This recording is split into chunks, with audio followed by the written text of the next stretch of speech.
प्रतापी राजा है, लेकिन अपनी प्रजा से ज्यादा अपनी पत्नी से प्रेम करते हैं। लेकिन घर में कोई संतान नहीं है। एक दिन का समय है, महाराज कचहरी को बर्खास्त करके जैसे ही अपने महलों में घुसे तो रानी को देखा, रानी रो रही है बैठी।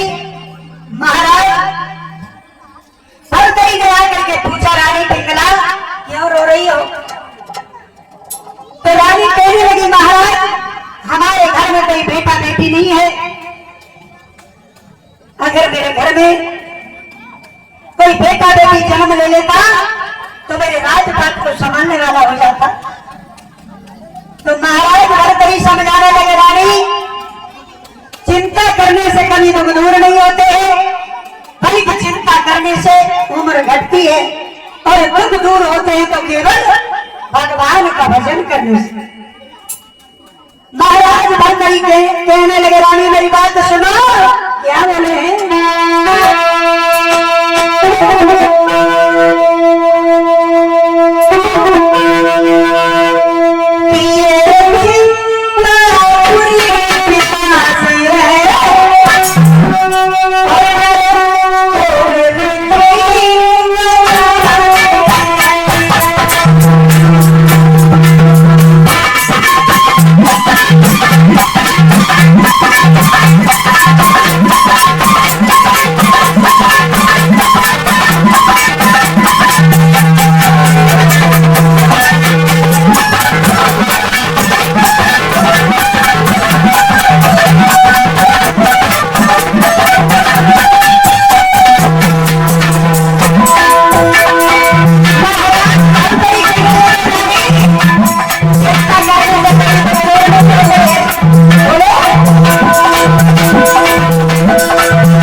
लेकिन चिंता करने से कभी दुख दूर नहीं होते।